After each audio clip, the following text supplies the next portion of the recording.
গুরুদেব, আজ আমি এমন একটি প্রশ্ন করতে যাচ্ছি যা শুধু আমার নয়, পৃথিবীর প্রায় প্রতিটি মানুষের মনের ভেতরে লুকিয়ে থাকা এক গভীর ভয় এবং রহস্য।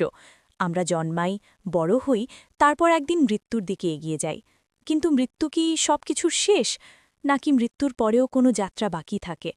গরুর পুরাণ, গীতা, উপনিষদ এইসব প্রাচীন শাস্ত্রে বলা হয় আত্মা কখনো মরে না। কিন্তু অনেক জায়গায় আবার শুনি যে মৃত্যুর পর আত্মা ভূত হয়ে যায়, ঘরের আশেপাশে ঘুরে বেড়ায়, নিজের প্রিয় মানুষদের দেখতে থাকে। গুরুদেব, সত্যিটা কি? সব মৃত মানুষ কি ভূত হয়ে যায়? যদি না যায়, তাহলে কারা যায়, কেন যায়, এবং তারা কি সত্যিই আমাদের চারপাশে আছে, আমাদের দেখছে, আমাদের অনুভব করছে? আমি আজ আপনার কাছ থেকে এই পুরো রহস্যের গভীর সত্য জানতে চাই, এমনভাবে জানতে চাই যাতে আমার মনের সমস্ত ভয়, কৌতূহল এবং প্রশ্নের সম্পূর্ণ উত্তর পাই। তুমি আজ যে প্রশ্নটি করেছ তা কোনো সাধারণ প্রশ্ন নয়। এটি জীবন, মৃত্যু এবং আত্মার চিরন্তন যাত্রার প্রশ্ন। হিন্দু ধর্মগ্রন্থ, বিশেষ করে গরুর পুরাণ, এই বিষয়ে বিস্তৃতভাবে আলোচনা করেছে। সেখানে বলা হয়েছে, মৃত্যু মানে দেহের অবসান, কিন্তু আত্মার নয়। আত্মা অমর, সে শুধু এক দেহ থেকে অন্য দেহে যাত্রা করে। কিন্তু এই যাত্রা সবসময় সরল হয় না। যখন একজন মানুষ মারা যায়, তখন তার স্থূল দেহ মাটিতে মিশে যায়, কিন্তু তার সূক্ষ্ম শরীর, যার মধ্যে থাকে মন, বুদ্ধি, অহংকার, ইচ্ছা, আসক্তি এবং কর্মফল, তা দেহ ত্যাগ করে বেরিয়ে আসে। এই সূক্ষ্ম শরীরই আত্মার বাহন হয়ে ওঠে, এবং তখনই শুরু হয় মৃত্যুর পরের যাত্রা। এখন প্রশ্ন হল, এই আত্মা সরাসরি স্বর্গ বা নরকে যায় কিনা? উত্তর হল না, সব আত্মা সরাসরি যায় না। অনেক আত্মা এক মধ্যবর্তী অবস্থায় আটকে পড়ে, যাকে গরুর পুরাণে প্রেত অবস্থা বলা হয়েছে। এই প্রেত অবস্থাতেই আত্মা পৃথিবীর আশেপাশে ঘুরা বেড়ায়, এবং সাধারণ মানুষ যাকে ভূত বলে, আসলে সেই অবস্থারই এক রূপ। এখন আমি তোমাকে সেই 5 ধরনের আত্মার কথা বলবো, যাদের কথা শাস্ত্রে উল্লেখ আছে এবং যারা বিভিন্ন কারণে এই পৃথিবীর সাথে জড়িয়ে আছে। প্রথম হল প্রেত আত্মা। মৃত্যুর পর প্রথম 10 থেকে 13 দিন আত্মা এই অবস্থায় থাকে। সে বুঝতে পারে না যে সে মারা গেছে।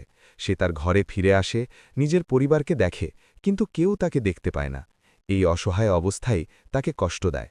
তাই শাস্ত্রে শ্রাদ্ধ ও পিণ্ডদানের কথা বলা হয়েছে, যাতে সে মুক্তি পায়। দ্বিতীয় হল অশান্ত আত্মা। যে মানুষ জীবনে অনেক ইচ্ছা অপূর্ণ রেখে যায়, যার মনে লোভ, ভালোবাসা, প্রতিশোধ বা অসমাপ্ত কাজ থেকে যায়, সেই আত্মা শান্তি পায় না। সে বারবার সেই জায়গায় ফিরে আসে যেখানে তার আসক্তি ছিল। অনেক সময় স্বপ্নে দেখা দেয়, সংকেত দেয়, কারণ সে মুক্তি পেতে চায়, কিন্তু পারে না। তৃতীয় হল পিশাচ। এটি সবচেয়ে ভয়ঙ্কর রূপ। যারা জীবনে গুরুতর পাপ করেছে, যেমন হত্যা, প্রতারণা, নিষ্ঠুরতা, তাদের আত্মা মৃত্যুর পরে অন্ধকার শক্তির অধীন হয়ে যায়। তারা অশুভ শক্তিতে পরিণত হয় এবং নেতিবাচক পরিবেশে থাকে। শাস্ত্রে বলা হয়েছে, এরা জীবিত মানুষের মন ও শক্তির উপর প্রভাব ফেলতে পারে। চতুর্থ হল পিতৃ আত্মা। সব আত্মা অশান্ত নয়। যারা সৎ জীবনযাপন করেছে, তারা পিতৃলোক প্রাপ্ত হয়। তারা আমাদের পূর্বপুরুষ। তারা মাঝে মাঝে আমাদের আশেপাশে আসে, আমাদের রক্ষা করে, আশীর্বাদ দেয়। তাই পিতৃপক্ষের সময় শ্রাদ্ধ করার মাধ্যমে তাদের সম্মান জানানো হয়। পঞ্চম হল স্থানিক আত্মা। যে আত্মারা কোনো বিশেষ জায়গার সাথে আটকে যায়, যেমন দুর্ঘটনার স্থান, পুরনো বাড়ি, শ্মশান, যেখানে গভীর কষ্ট বা হঠাৎ মৃত্যু হয়েছে, সেই আত্মারা সেই স্থান ছাড়তে পারে না এবং সেখানে ঘুরে বেড়ায়। অনেক সময় মানুষ অদ্ভুত অভিজ্ঞতা অনুভব করে, যেমন হঠাৎ ঠান্ডা লাগা, অজানা ভয়, শব্দ, এসবই সূক্ষ্ম শক্তির প্রকাশ হতে পারে। কিন্তু বৎসা, এই সব জেনে ভয় পাওয়ার কিছু নেই, কারণ শাস্ত্র আমাদের শুধু রহস্য জানায় না, মুক্তির পথও দেখায়। সৎকর্ম, ভগবানের নাম স্মরণ, ধর্মপালন এবং মৃত্যুর পরে যথাযথ শ্রাদ্ধ, এই সবই আত্মাকে মুক্তি দেয়। মনে রেখো, আত্মা কখনো মরে না, সে শুধু তার যাত্রা পরিবর্তন করে। ভয় নয়, জ্ঞানই হল আসল শক্তি।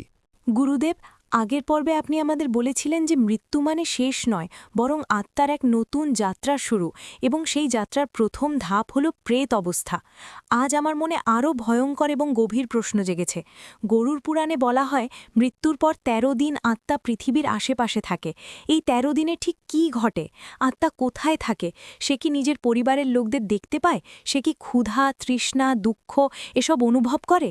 আর যদি পরিবারের লোকেরা শ্রাদ্ধ বা পিণ্ডদান না করে তাহলে সেই আত্মার কি ভয়ঙ্কর পরিণতি হয়? গুরুদেব, আজ আপনি কি আমাদের সেই ১৩ দিনের প্রতিটি ধাপের রহস্য খুলে বলবেন, যা জানলে মানুষের জীবনটাই বদলে যাবে?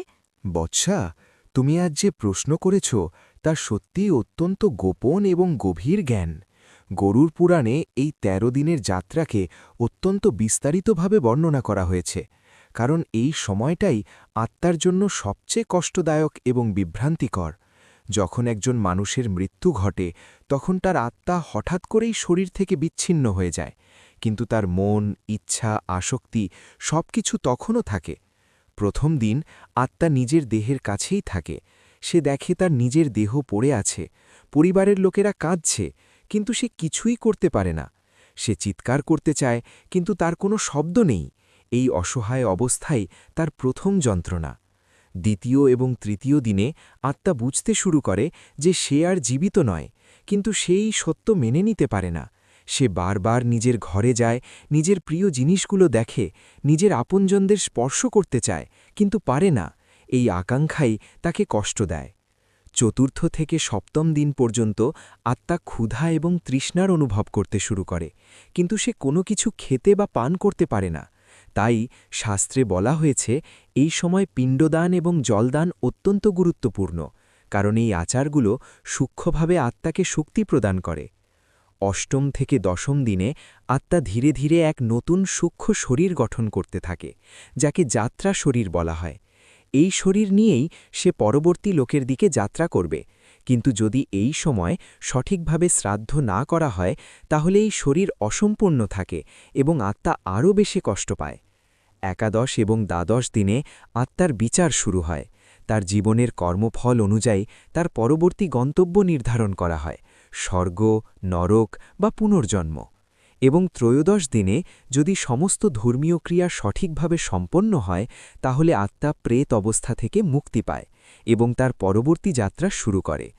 কিন্তু বৎসা, যদি এই ১৩ দিনের মধ্যে কোনো আচার না করা হয় বা পরিবার অবহেলা করে তাহলে সেই আত্মা দীর্ঘদিন ধরে প্রেত হয়ে পৃথিবীতে ঘুরে বেড়াতে পারে। সে অশান্ত হয়ে ওঠে, কখনো কখনো তার উপস্থিতি অনুভব করা যায়, স্বপ্নে, অদ্ভুত ঘটনার মাধ্যমে বা অকারণ ভয় হিসাবে। তাই আমাদের শাস্ত্র শুধু আচার নয়, এটি আত্মার মুক্তির বিজ্ঞান। মনে রেখো, মৃত্যুর পর আত্মার সবচেয়ে বড় প্রয়োজন হল শান্তি, মুক্তি এবং স্মরণ, আর জীবিতদের কর্তব্য হল সেই পথকে সহজ করা।